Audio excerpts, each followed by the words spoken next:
स्वागत है आप सभी का एबी स्टार न्यूज में और मैं हूं आपके साथ जुबैर चौधरी। वक्त तो चला है देश लाइव का, जहां सबसे पहले बात करेंगे प्रधानमंत्री नरेंद्र मोदी को लिखी गई चिट्ठी की। बता दें कि प्रधानमंत्री नरेंद्र मोदी की डिग्री का मुद्दा एक बार फिर से गर्मा गया है। दिल्ली और पंजाब में सरकार चला रही आम आदमी पार्टी देश में इस मामले को एक बड़ा मुद्दा बनाने की कोशिश करने में जुट गई है। बता दें कि दिल्ली विधानसभा में मुख्यमंत्री अरविंद केजरीवाल की तरफ से पीएम मोदी की पढ़ाई लिखाई पर टिप्पणियों के बाद पार्टी के तमाम नेता अब इस पर बोलने लगे हैं। इस कड़ी में शराब घोटाले मामले में तिहाड़ जेल में बंद पूर्व डिप्टी सीएम मनीष सिसोदिया ने प्रधानमंत्री पर बड़ा हमला बोला है। दिल्ली के पूर्व डिप्टी सीएम मनीष सिसोदिया ने जेल से देश के नाम पीएम मोदी को निशाना साधते हुए एक चिट्ठी लिखी है। इस चिट्ठी में उन्होंने लिखा है कि प्रधानमंत्री का कम पढ़ा लिखा होना देश के लिए खतरनाक है। मनीष सिसोदिया ने आरोप लगाया कि पीएम मोदी शिक्षा का महत्व नहीं समझते हैं और पिछले कुछ सालों में उन्होंने देश भर में 60,000 स्कूल बंद किए हैं। इतना ही नहीं, मनीष सिसोदिया ने पीएम मोदी पर तंज कसते हुए कहा कि देश की तरक्की के लिए प्रधानमंत्री का पढ़ा लिखा होना जरूरी है। उन्होंने अपनी चिट्ठी में लिखा कि पीएम जब ये बात कहते हैं कि गंदी नाली से गैस निकालकर चाय बनाया जा सकती है, तब मेरा दिल बैठ जाता है।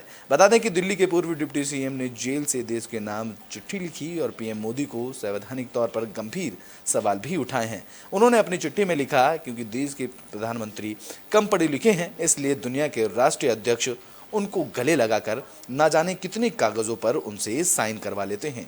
दरअसल इससे पहले दिल्ली के सीएम अरविंद केजरीवाल ने विधानसभा में पीएम की डिग्री को लेकर सवाल किए थे और अब दिल्ली के पूर्व डिप्टी सीएम मनीष सिसोदिया ने जेल से पीएम मोदी को चिट्ठी लिखी है। इस चिट्ठी में उन्होंने कई सवाल भी खड़े किए हैं। उन्होंने सवाल करते हुए लिखा कि हाल ही के सालों में देश भर में 80,000 सरकारी स्कूल बंद किए गए हैं। एक तरफ देश की आबादी बढ़ रही है तो दूसरी तरफ सरकारी स्कूलों की संख्या भी बढ़नी चाहिए, लेकिन इस सरकार की तरफ से देश के सरकारी स्कूल हाल ही के सालों में बंद किए गए हैं।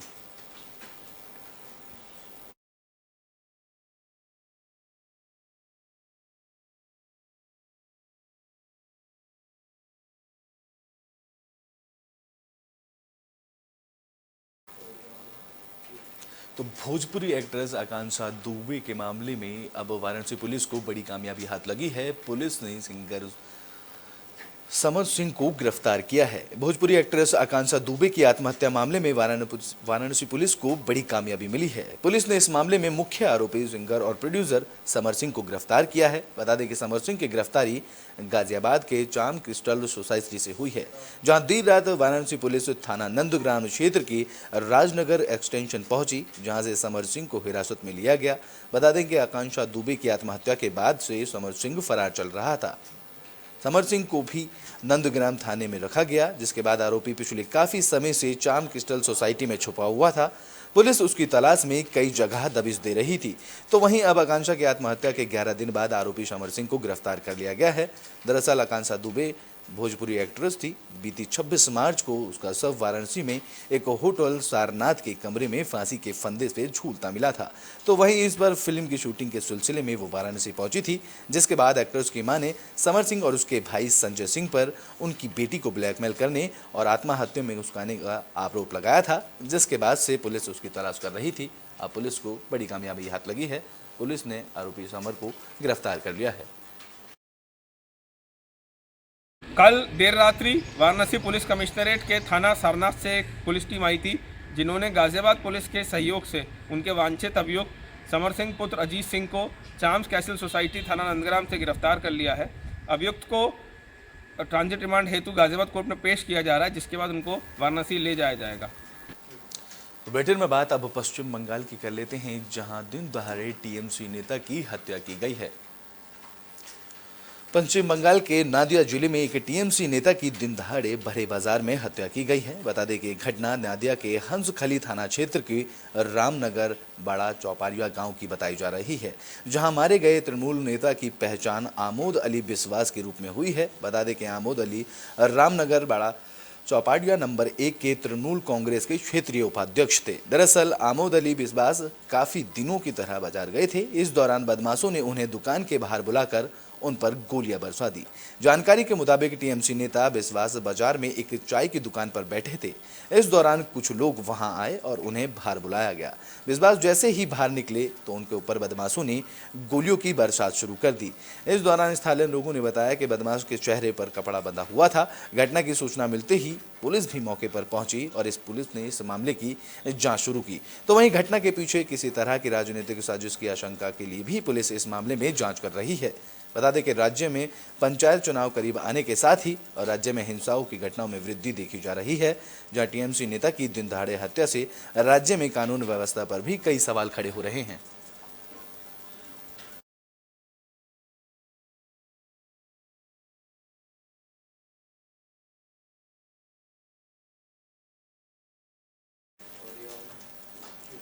तो बुलेटिन में बात कर्नाटक की कर लेते हैं, जहां कर्नाटक के सीएम के राजनीतिक सचिव पर एफआईआर दर्ज हुई है। बता दें कि राजनीतिक सचिव पर आचार संहिता के उल्लंघन का आरोप लगा है। कर्नाटक में विधानसभा चुनाव को लेकर सभी पार्टियां प्रचार करने में जुटी हुई हैं, लेकिन चुनावी राज्य कर्नाटक में सीएम के राजनीतिक सचिव पर एफआईआर दर्ज हुई है। यह एफआईआर आचार संहिता उल्लंघन करने को लेकर दर्ज की गई है।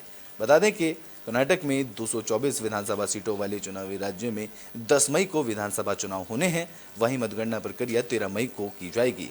अब इस बीच सीएम बोम्मई को लेकर बड़ी खबर सामने आई है। दरअसल कर्नाटक सीएम बसवराज बोम्मई के राजनीतिक सचिव रेणुकाचार्य के खिलाफ आचार संहिता उल्लंघन करने को लेकर एफआईआर दर्ज की गई है। अब इस मामले में पुलिस आगे की कार्रवाई कर रही है।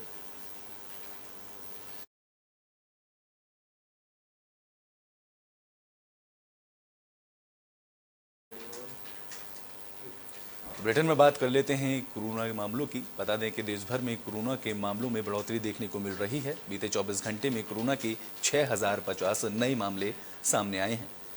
भारत में बीते 24 घंटे में कोरोना वायरस के 6050 नए मामले रिकॉर्ड किए गए हैं, जहां स्वास्थ्य मंत्रालय की ओर से शुक्रवार को जारी रोजाना रिपोर्ट के अनुसार मामलों में वृद्धि के साथ एक्टिव केसों की संख्या बढ़कर अब 28,303 पहुंच गई है। बता दें कि बीते 24 घंटे में कोरोना वायरस के मामलों में 13% उछाल देखा गया है और इससे पहले गुरुवार को 5,335 नए कोरोना के मामले दर्ज किए गए थे।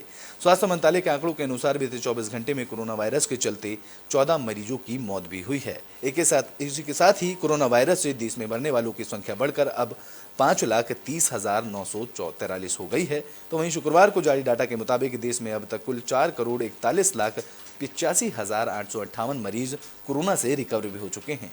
बात करें दिल्ली की, तो दिल्ली सरकार के आंकड़ों के मुताबिक राजधानी दिल्ली में 606 कोरोना के नए मामले सामने आए हैं, जो पिछले अगस्त के बाद सबसे ज़्यादा मामले दर्ज किए गए हैं। इससे पहले बीती 26 अगस्त को दिल्ली में 620 मामले दर्ज किए गए थे, जिसके बाद अब राजधानी दिल्ली में 606 नए कोरोना के मामले दर्ज किए गए हैं। तो वहीं 24 घंटे के अंदर दिल्ली में कोरोना से एक मरीज की मौत भी हुई है।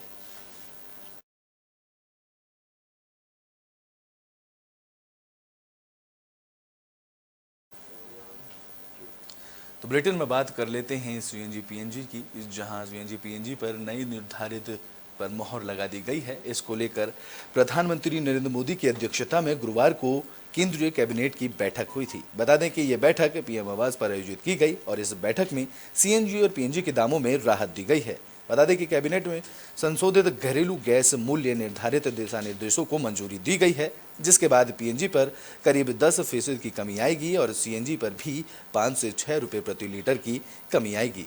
बैठक के बाद केंद्रीय मंत्री अनुराग ठाकुर ने कहा कि मंत्रिमंडल में गैस कीमत निर्धारित के नए फॉर्मूले को मंजूरी दी गई है। सीएनजी और पाइप में आपूर्ति की जाने वाली रसोई गैस की कीमतों पर भी अधिकतम सीमा तय की गई, जिसमें घरेलू गैस की कीमत अब अंतर्राष्ट्रीय हब गैस की जगह इंपोर्टेड क्रूड के साथ लिंक कर दिया गया है और घरेलू गैस की कीमत अब भारतीय क्रूड बास्केट के अंतर्राष्ट्रीय दाम पर 10% होगा। तो वहीं हर महीने इसके दाम तय किए जाएंगे, जिससे आम घरेलू उपभोक्ता से लेकर किसानों और गाड़ी चलाने वाले लोगों को फायदा होगा। बता दें कि इस फैसले के बाद दिल्ली में सीएनजी की कीमतों में करीब 6 रुपये की कमी आएगी, जबकि पीएनजी के दामों में भी 6 रुपये की कमी देखने को मिल सकती है। तो वहीं मुंबई में सीएनजी की कीमतों में 8 रुपये की गिरावट दर्ज की जा सकती है और पीएनजी की कीमतों में 5 रुपये की गिरावट देखी जा सकती है। बात करें बेंगलुरु की, तो बेंगलुरु में इस नए फॉर्मूले के बाद 6 रुपये की कीमत सीएनजी पे देखने को मिल सकती है और पीएनजी की कीमतों में 7 से 6 रुपये तक की कमी देखने को मिलेगी।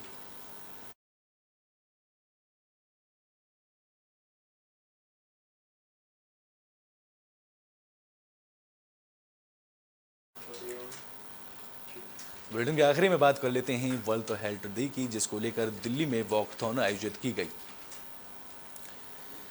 बता दें कि दिल्ली में विश्व स्वास्थ्य दिवस पर वॉकथॉन आयोजित किया गया, जहां केंद्रीय स्वास्थ्य मंत्री मनसुख मांडविया ने वॉकथॉन का नेतृत्व किया। इस वॉकथॉन में हजारों लोगों ने हिस्सा लिया। इस दौरान मनसुख मांडविया ने कहा कि प्रधानमंत्री नरेंद्र मोदी के नेतृत्व में स्वास्थ्य को विकास स्वच्छता के साथ जोड़ा गया है। तो वहीं उन्होंने आगे कहा कि इस तरह के कार्यक्रमों से शारीरिक मानसिक कल्याण को बढ़ावा मिलेगा। बता दें कि हर साल की तरह 7 अप्रैल के दिन विश्व स्वास्थ्य दिवस के रूप में मनाया जाता है। इस दिन को मनाने का उद्देश्य स्वास्थ्य से जुड़ी जानकारियां, जैसे कि नई प्रकार की दवाइयां, नए टीके को लेकर लोगों को जागरूक करना और बढ़ावा देना है। बता दें कि इस साल स्वास्थ्य दिवस की थीम हेल्थ फॉर ऑल रखी गई है। तो वहीं इस मौके पर प्रधानमंत्री नरेंद्र मोदी ने शुक्रवार को विश्व स्वास्थ्य दिवस के अवसर पर देशवासियों को शुभकामनाएं दी और कहा कि सरकार स्वास्थ्य बुनियादी ढांचे को बढ़ाने और लोगों के लिए गुणवत्तापूर्ण स्वास्थ्य सेवा सुनिश्चित करने के लिए लगातार प्रयास कर रही है। इस मौके पर प्रधानमंत्री मोदी ने ट्वीट भी किया, जिस ट्वीट में विश्व स्वास्थ्य दिवस पर हम उन सभी के प्रति आभार व्यक्त करते हैं जो हमारे ग्रह को स्वस्थ बनाने के लिए काम करते हैं। दरअसल विश्व स्वास्थ्य संगठन WHO ने 1948 में पहली विश्व स्वास्थ्य सभा आयोजित की थी। WHO की स्थापना की याद में वर्ल्ड हेल्थ ऑर्गेनाइजेशन की तरफ से हर साल 7 अप्रैल को वर्ल्ड हेल्थ डे मनाया जाता है, जिसमें लोगों को स्वास्थ्य संबंधी मुद्दों और इस क्षेत्र में नई रिसर्च के बारे में जागरूक किया जाता है।